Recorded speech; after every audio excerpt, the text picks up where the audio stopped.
right. Warning, I've got a dark sense of humor. What happened to Jonathan Isaac is definitely serious, but come on. The one black basketball player who stands, does not wear a Black Lives Matter shirt, and he's the one who tears his ACL. That is just... The universe has convinced me I now have to kneel for the national anthem.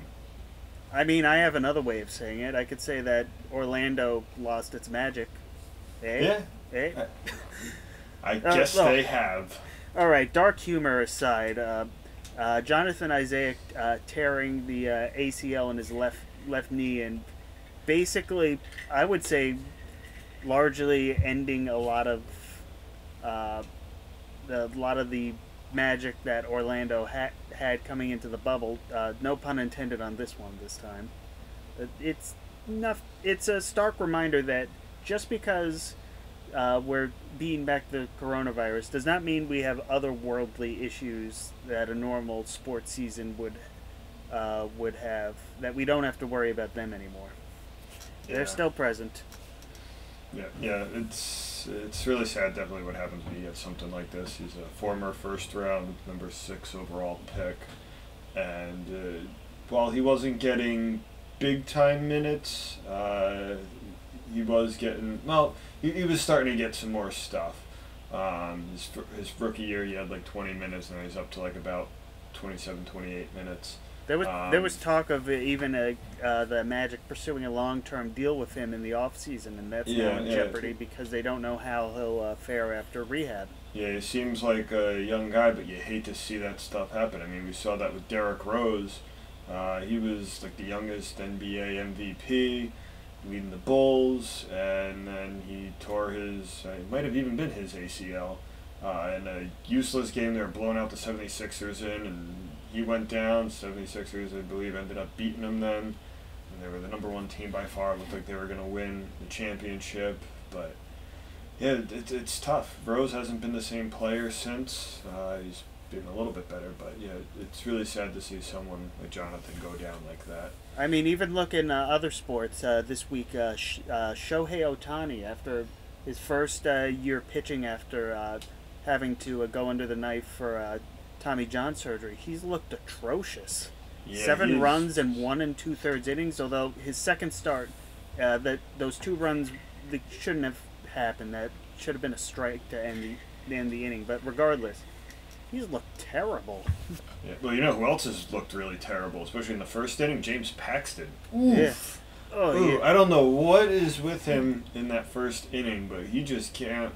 Like, when I was in Little League, my team, for whatever reason, the one year, we like always scored all our runs in the last inning we played. So my coach was like, "Hey guys, can you pretend it's the 6th inning and when we start the game?" We did that, and then we scored some runs. I mean, that's so maybe Paxton has to think, hey, it's gonna be the 2nd inning now.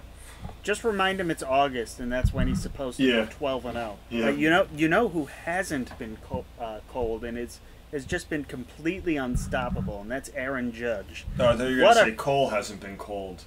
Well, he's been good, not great, but good. But yeah. Aaron Judge, my goodness, can you have a better 5-game stretch than Aaron Judge?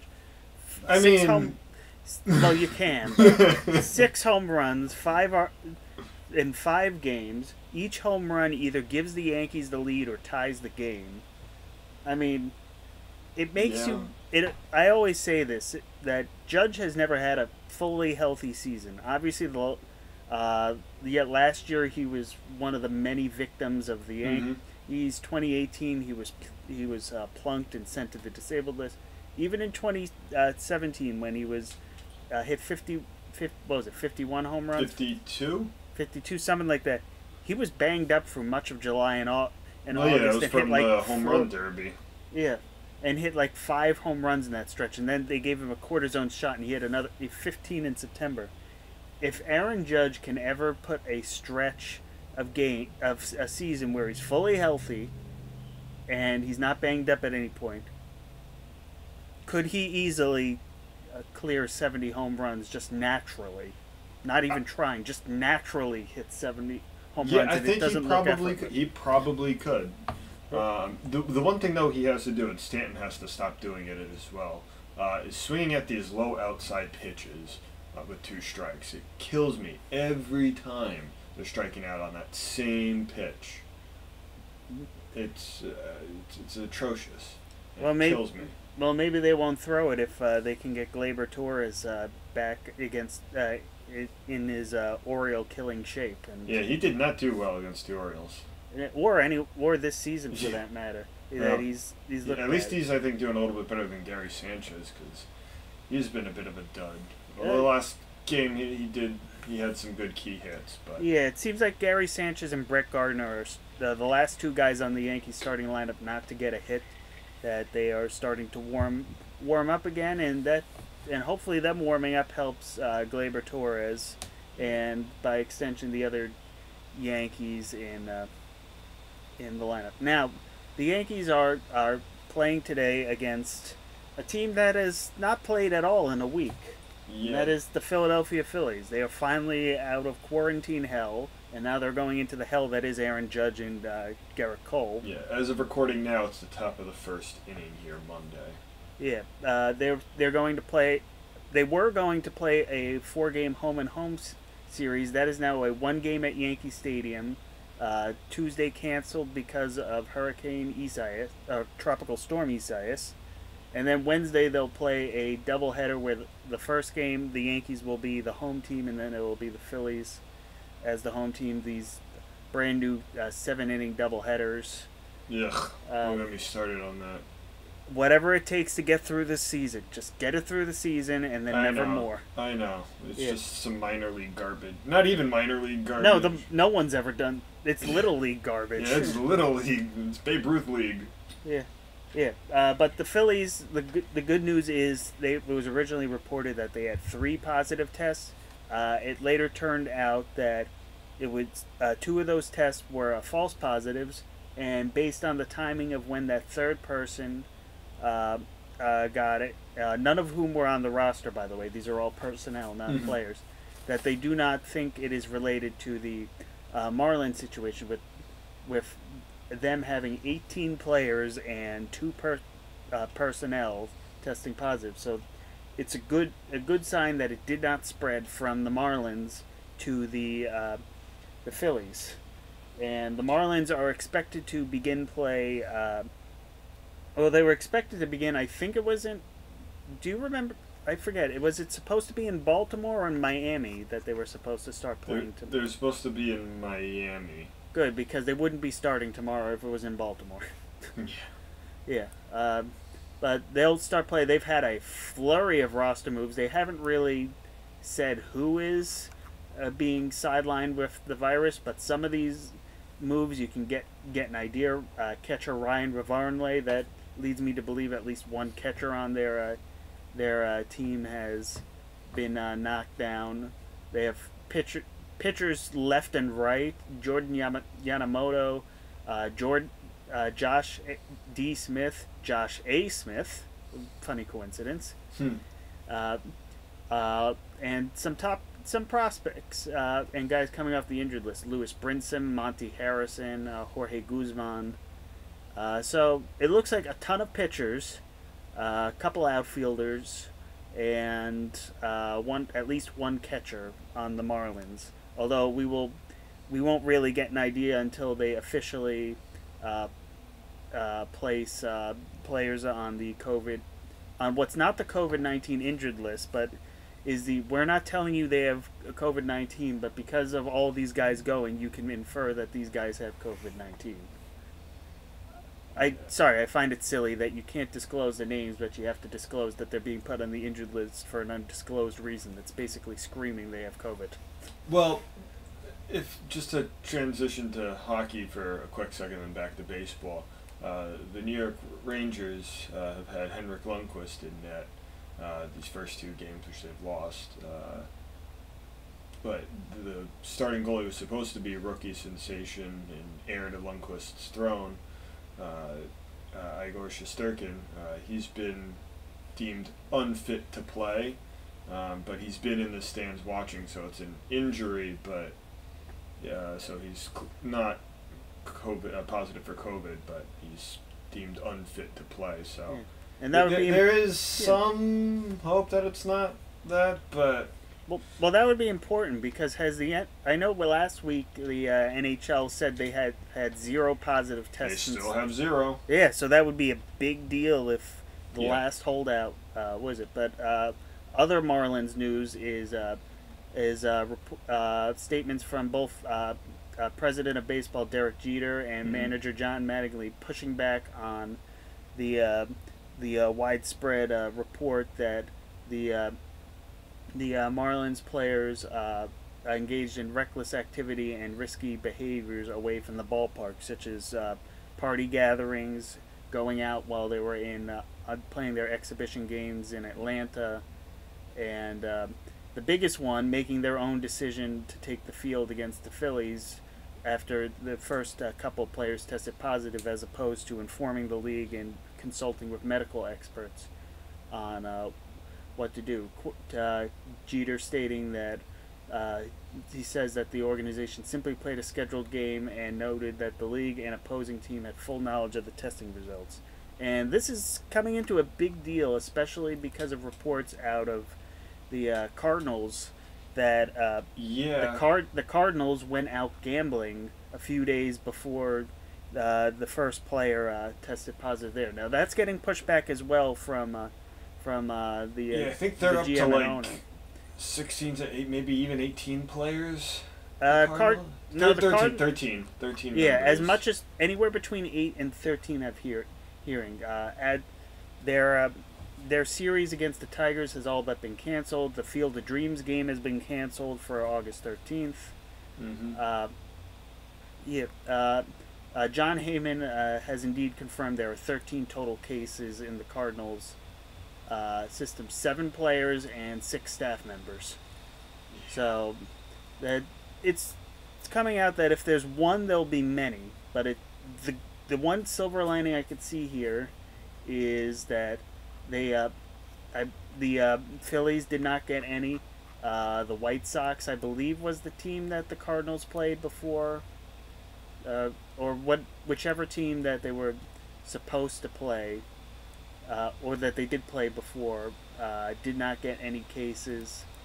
So that is the one silver lining you can take out of it, that it is not spreading from clubhouse to clubhouse at this point in time. And I'm just looking up to get confirmation on who that was. The Twins. That it has not spread to the Twins. So that's a good thing that while it's bad that these teams are getting hit hard, we're not seeing one wildfire spread to the other. And that is important considering Commissioner Manfred has stated that if they can't discipline the players, that they'll have no choice but to shut down the season and basically have egg on their face for trying to get started and not being responsible about it. Well, I think what needs to happen, and everyone should be taking a couple pages out of Justin Turner's book instead of the 113 pages MLB sent out. Justin Turner of the Los Angeles Dodgers basically said everyone's got to start social distancing, even in the clubhouse, not be going out, not doing anything crazy, wearing your masks. Yeah, wearing a mask if you're not in the lineup. Yep. If the dugout, if the team's hitting, the pitching coaches can't be in the dugout. If they're fielding, then the batting coaches can't be in the dugout. You got to wear your masks in the bullpen, get everything ready, and I feel like it's that easy. Yeah, it's not hard. It's basically, if you're not on the field, wear a mask. Yep. I'm still seeing players spitting, which obviously, it's just second nature. But put a mask on, you don't spit then. You have high fives. Well, not high fives, but fist bumps and stuff. Although the walk-off celebrations, they're toning them down. Yeah, the Cubs had like a distance sort of pansy party going, and it was really awkward to watch. That.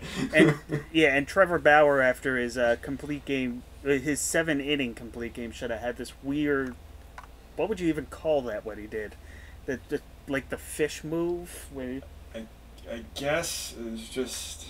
I don't know. It's your boy Trevor Bauer. You explain this to me. Yeah. I don't know. I actually don't think maybe I did see it. I'm not sure because I've been like so wrapped up in a lot of this other stuff. Especially, I'm still marveling over Mookie Betts' throw from the corner in right field, not even bouncing it right to the third baseman's glove to throw out the runner. Did you see that one? Oh yeah.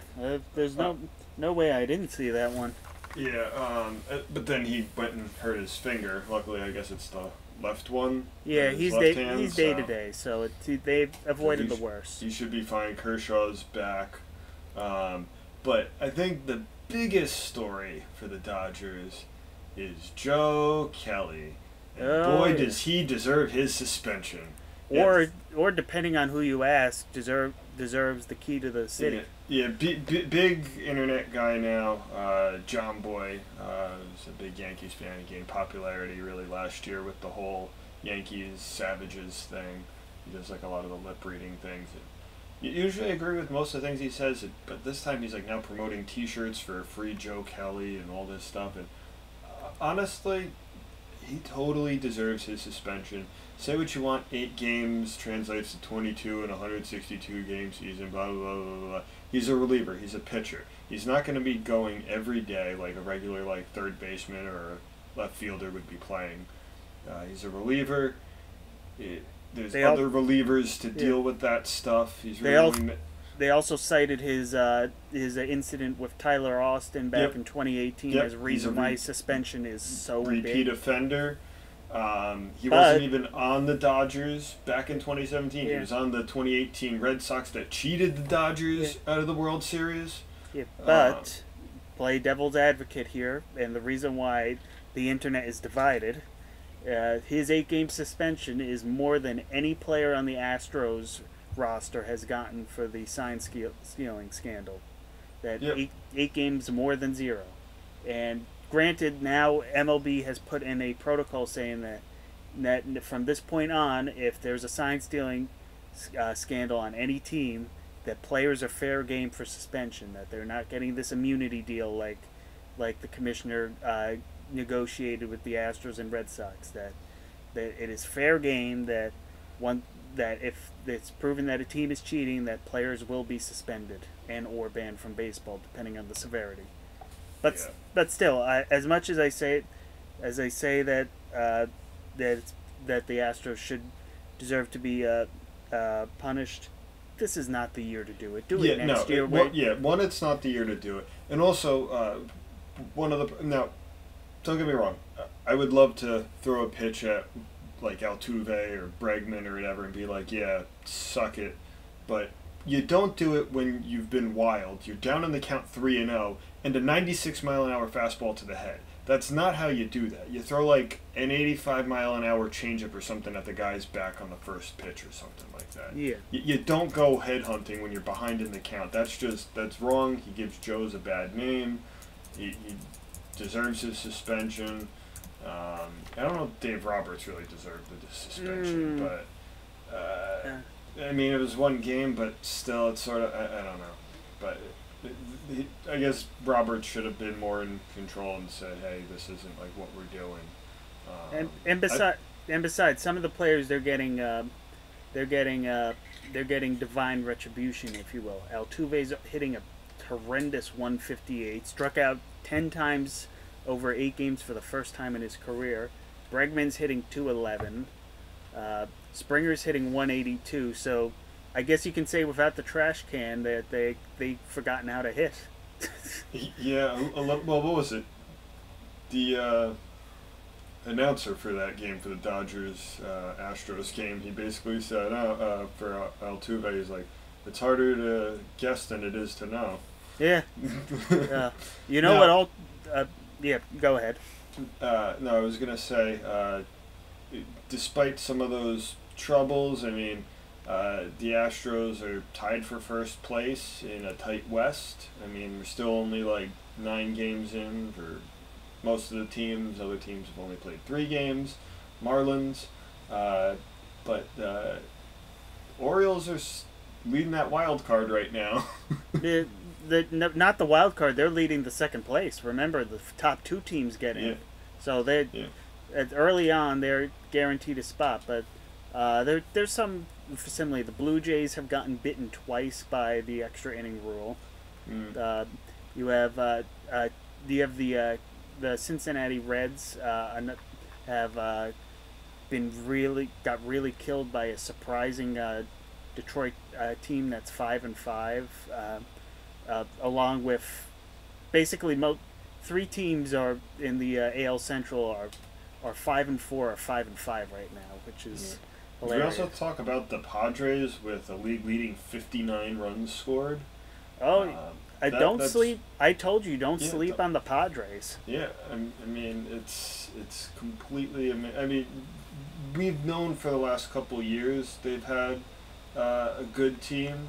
It's just a matter of getting these young guys and these young pieces into place, and it's just absolutely amazing. I mean, Manny Machado, the big guy on the team, he's not hitting quite well, but I think he'll find his own, hopefully. I think he's one of the better players in the league when he's like on it, but he hasn't had that really since the early part of 2018 with Baltimore. Yeah, but then how about the Colorado Rockies? Their starting pitching. Freeland 1.50, Marquez 1.54, Senzatella 2.45, Gray 2.61. It's small sample sizes, but Colorado lives and dies by their starting pitching.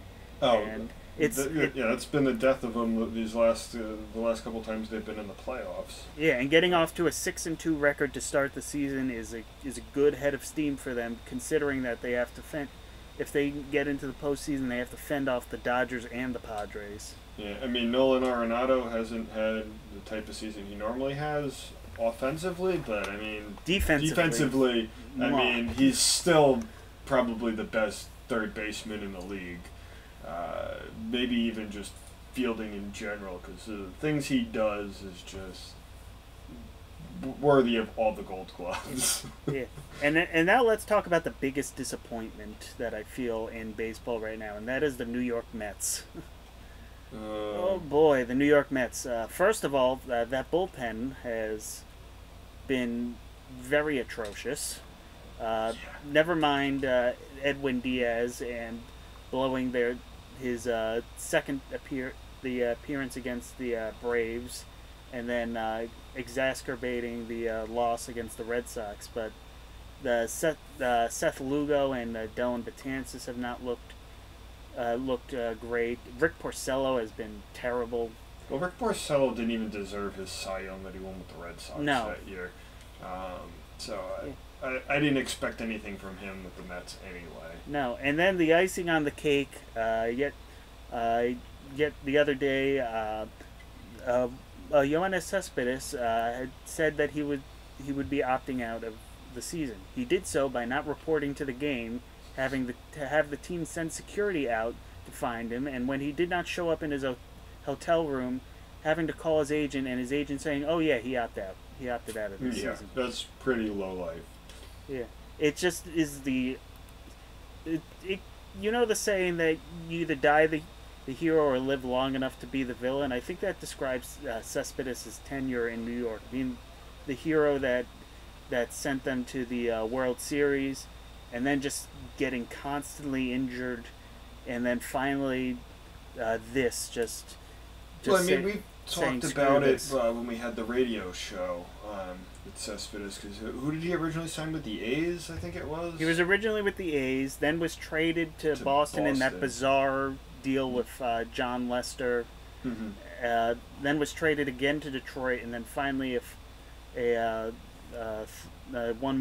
once more to the Mets before ultimately re-signing twice with the Mets.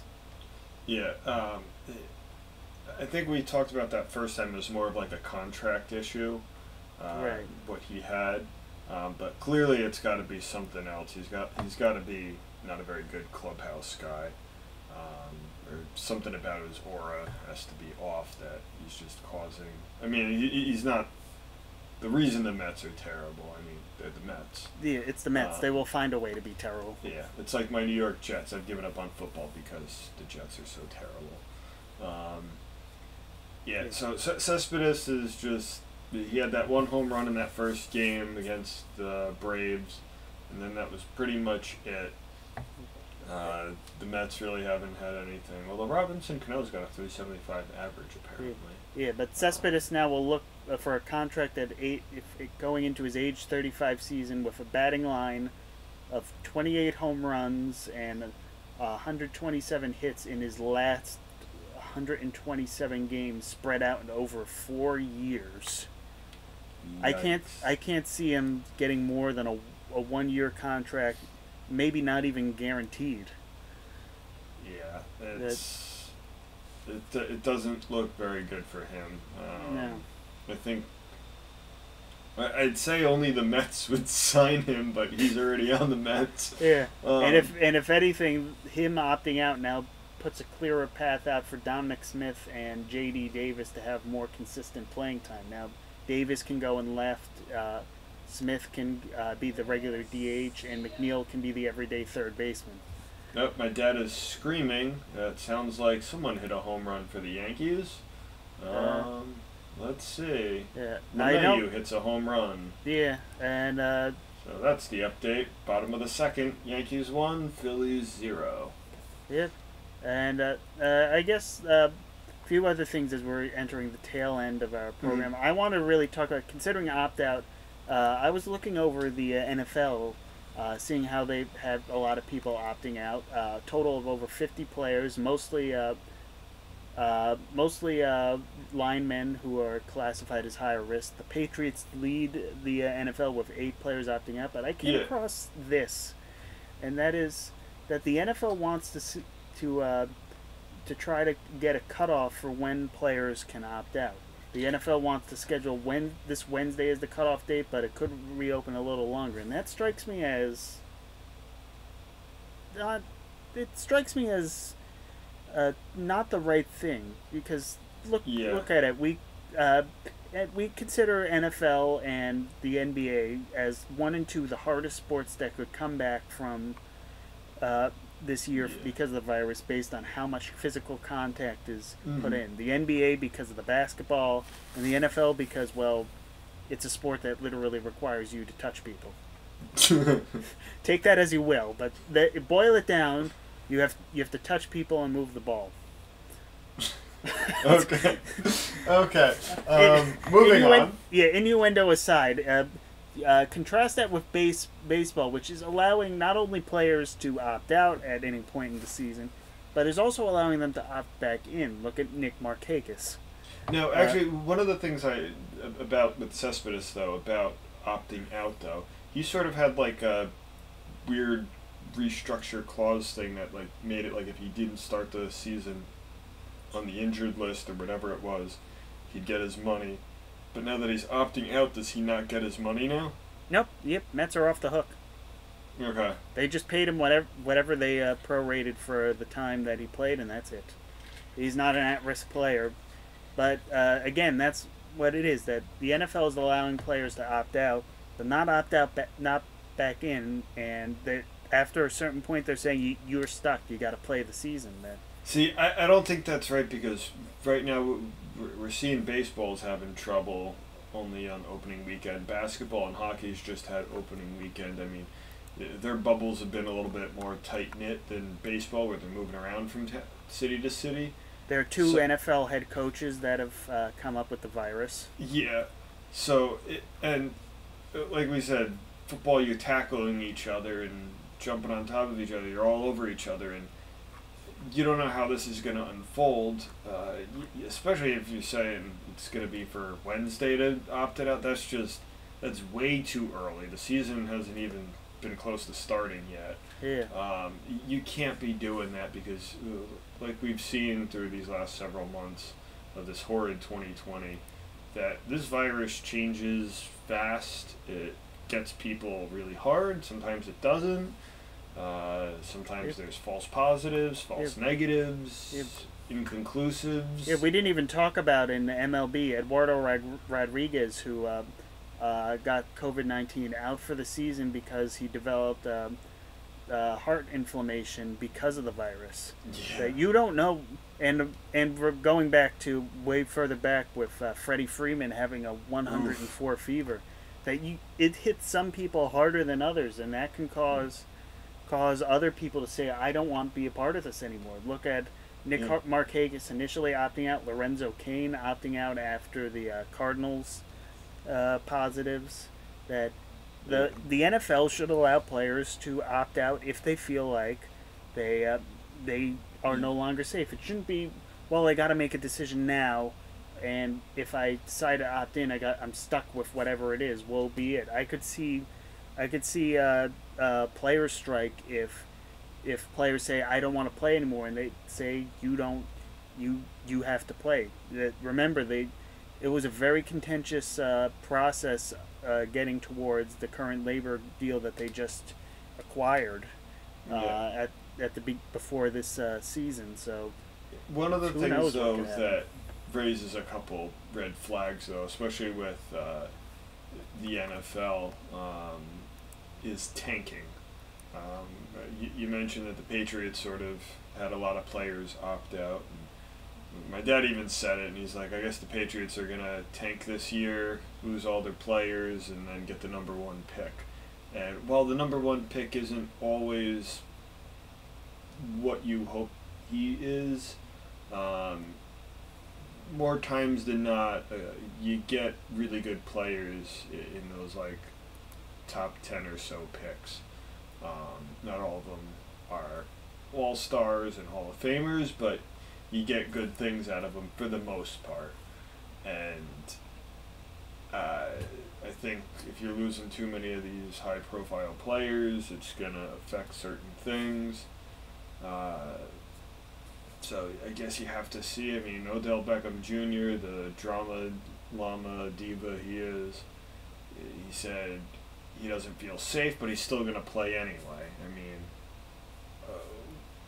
I think he's just trying to make a scene right now at this point, and I guess he's done a good job as I'm talking about it.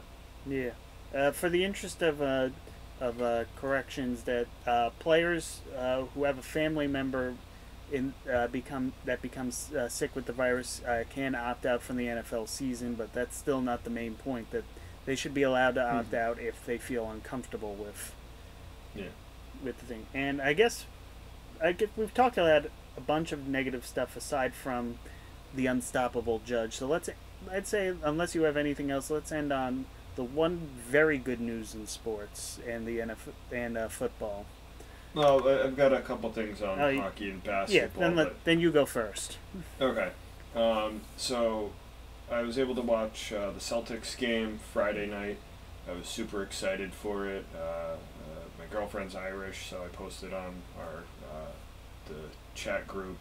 Our whole family's Irish, and I took a picture of myself, which I never do. I had an Irish hat on. I had my Celtics shirt on, my Celtics neck gaiter. I was super excited. I mean, even for dinner, I had gnocchi, mashed potatoes, and stew, which had potatoes in it. So I was living it up Irish, and the Celtics let me down Friday. I guess I wasn't Irish enough. That's because you're named Gonzalez and you're Italian. You're not Irish. You're not fully Irish. So you don't have the whole luck of the Irish. You have a pinch of it. Yeah.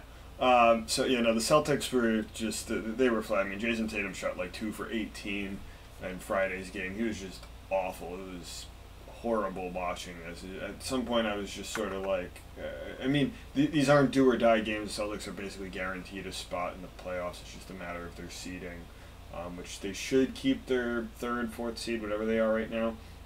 Yeah. They should keep what they have, but they might be able to drop. I was hoping they'd move up a little bit, but I don't think that's going to happen at this point. So it was kind of frustrating to see the loss. They were basically down. They were down 17-2 to start the game, and they didn't even score their 2 points. They shot the ball and they missed, and the 2 guys on the Bucks hit the ball back into their own net. And you know who got those 2 points? Jason Tatum. So he was so bad that the other team had to score for him. Yeah, it was just a horrendous game. They were down by so much, and then they tied it up, and then they would fall back down by another few points, and they'd catch up, and then it looked like they were going to try and make something, and then Giannis, the Greek freak, went and like head-butted one of the guys on the Celtics, I believe Daniel Tice, and it looked like a foul to me, but apparently he was blocking, so it wasn't a foul, but it was still. So, but he didn't get his sixth foul, so Giannis got to stay in the game and help the Bucks maintain the win. I don't know. Basketball, as much as I try and follow it and think I understand it, I don't. Like you could be playing defense and stand in front, and the opposing player can run into you, miss the basket, and the defensive player is in trouble and gets the foul because he's standing in the way. I'm like, how? He's already there, but I don't know. That's besides the point. But then last night on Sunday, the Celtics played. I was busy playing games with our friends. But the Celtics at one point held a 23-point lead. 23-point lead. And then they went and were down by 4 points. They ended up winning the game. Praise the basketball gods. But it was just... the Celtics have scared me. They're definitely one of the better teams out there, but if they can't be doing what they need to do and make these shots like they weren't making in the first game and being able to maintain a 23-point lead, they might just be out after the first round. Yeah, and that's not good. What also isn't good, at least on my... Well, it could be good. The New York Rangers are down 2-0 to the Carolina Hurricanes, and Rangers have had the Hurricanes number since Henrik Lundqvist has been in that since 2005. He's like 23-4 against them, which is completely ridiculous. This year, Lundqvist was even 3-0 with like less than 2 goals against average. And right now, Lundqvist is just not playing well. I mean, we basically saw it all year except against the Hurricanes, and it's just not looking good. I mean, you could attribute it to losing Jesper Fast, who was named the Players' Player of the Year. So clearly he's a great locker room and on-ice presence, and they lost him to injury early on in the first game on Thursday, whatever it was. Yeah. And it's just, it was not good. So, I don't know. At this point, I'm kind of hoping the Rangers just lose this series and try and hope for the best and use that 12.5% chance of getting the #1 pick. Because it doesn't look like their power play was going anywhere. I mean, that first game, they were 0 for 7 on the power play. I mean, it did not look good at all. They got a power play goal today, but they just gave up really fast, really easy goals, and it's not looking good. Like I mentioned earlier, Shesterkin, their supposed to be goalie, is out because he's deemed unfit to play. So I guess he's got an injury, but they're not allowed to say what it is. I mean, he looked fine against the Islanders during make your guesses. Wednesday's warm-up game, but I mean, he's been sitting in the stands watching, so he clearly doesn't have COVID, but... Maybe they just don't want him to play. Who knows? At least we have the Islanders up. They won their first game against the Florida Panthers. Yeah, but I don't like the Islanders. Yeah, but it's New York. No, anyway, I'm going Capitals. But anyway, you're more important news. Well, before that, this is just breaking from the Angels. Shohei Ohtani has been diagnosed with a grade 1-2 flexor pronator mass strain. He is unlikely to begin throwing for at least 4 to 6 weeks, but he's considered day-to-day as a designated hitter. So if we see Shohei Ohtani pitching, it's not going to be until mid-late December. This is kind of expected after not only his abysmal outing in the second inning of that second outing, his velocity dropped precipitously. Oh yeah, just looking at that, he had like no movement on that ball. It wasn't going very fast. Yeah, but the good thing is that it doesn't look like he has to go under the knife for another Tommy John just yet. So the worst has been avoided. Yeah, anyway, go ahead. I was gonna say maybe he'll be like Masahiro Tanaka and just tough it out for 8 seasons. Yeah. He played. He keeps playing, and that arm's still hanging on there. Anyway, the best news of the day, not the biggest. Aaron Judge, I still think, is the biggest for both sides of the. But do you remember the XFL? Do you remember how that was stillborn? That twice snake bitten. Yeah, first, I mean, it seems to only last a year, although this time it didn't even last a year. Yeah, it didn't even last a year, but it's breaking today. Vince McMahon has sold the XFL to Dwayne Johnson for $15 million. And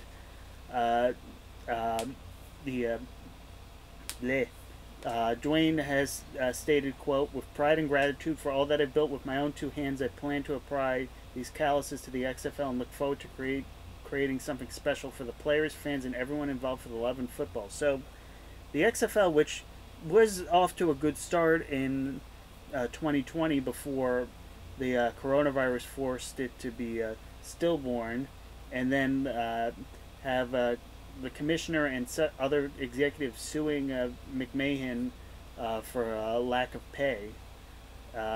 Seems that it will resume once the pandemic eases up, that it has its third lease on life. Yeah, I mean, Johnson said looks like they're going to try and keep some of the personnel and executives that are already there because they seem to know what's sort of going on, and they seem like decent people, I guess, as business people can go. So I guess it won't be as hard as starting from scratch, but $15 million, that seems like a really low price tag. Well, remember that they were cut short. So but you were saying that there were apparently dozens of bidders for the XFL, and it was getting good ratings the first couple of weeks. Yeah, and then it was sort of dying down a little bit. But I was definitely planning on going to one of the spring games and with my dad and maybe with maybe a couple other people and go to the games because the tickets were pretty cheap. And it was a tailgate and have some fun. Yeah, I was definitely thinking of doing that. And they had a lot of things going for them that promoted more action, as if the NFL needs more action in their games than they already do. But encouraging risk reward plays, giving second leases on life to players who would otherwise be washed up and out of the league. Yeah, because the Canadian Football League only gets you so far. Yeah, this would be the closest thing that this would basically be the equivalent that baseball has with the Can-Am League and the Atlantic leagues, those large independent leagues that players sometimes go on to relaunch their careers. Yeah, or Japan. Or Japan. But that's good. It's good news that I'm always for more sports. More sports is always a good thing. Yep. But for now, less sports talk. We're just about out of time for here. So yes, this is our usual mantra. Put on your mask, wash your hands, and we can get through this year and back to a normal year of sports in the stands. Yeah, hopefully, and here's to following Justin Turner's rulebook pages and not MLB's 113 pages. Yeah. And here's hoping that Judge hits more home runs. No, here's to the Yankees winning the World Series. on Judge's home runs. All right, I'll catch you next time. All right, bye.